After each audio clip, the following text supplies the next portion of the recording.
सैफ अली खानला थोड्याच वेळात लीलावती रुग्णालयातून डिस्चार्ज मिळणार। 6 दिवसांपासून सुरू होते उपचार, तर डिस्चार्ज नंतर सैफ सद्गुरू शरणमधून फॉर्च्यून हाइट्समध्ये शिफ्ट होणार।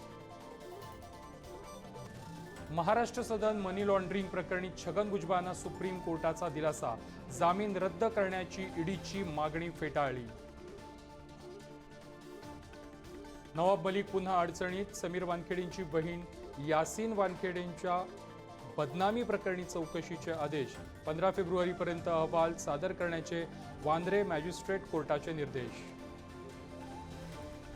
1 रुपयातील पीक विमा योजना बंद करा, कृषी समितीची शिफारस।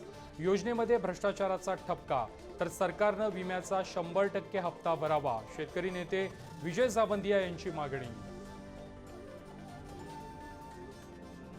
महाविकास आघाडीची आज संध्याकाळी होणार महत्त्वाची बैठक, स्थानिक स्वराज्य संस्थांच्या निवडणुकांबाबत चर्चेची शक्यता।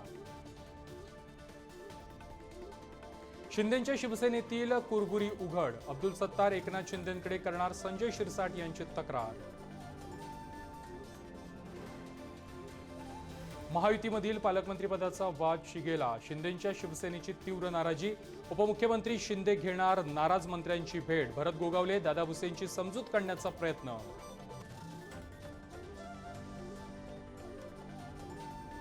पुण्यामध्ये गुइलेन बॅरे सिंड्रोमचे 22 संशयित रुग्णांचे नमुने ICMR NIVला तपासणीसाठी पाठवले।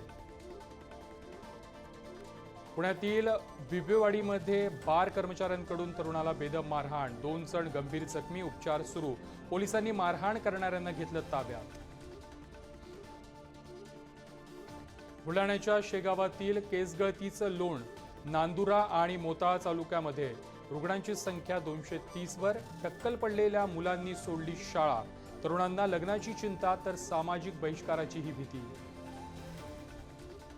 HIVच्या अफवेनं कुटुंबाला टाकलं वाळीत, बीडच्या आष्टीमधील धक्कादायक घटना, आरोग्य विभाग आणि पोलिसांनी HIVच्या अफवा पसरवल्याचा पीडित कुटुंबियांचा आरोप। आजपासून 4 दिवस ज्योतिबाच्या मूळ मूर्तीचं दर्शन बंद राहणार, रासायनिक संवर्धनाचं काम आजपासून सुरू, भाविकांना उत्सव मूर्ती आणि कलशाचं दर्शन घेता येणार। ज्येष्ठ कीर्तनकार किसन महाराज साखरेंचं निधन, वयाच्या 89व्या वर्षी घेतला अखेरचा श्वास, आज आळंदीमध्ये अंत्यसंस्कार।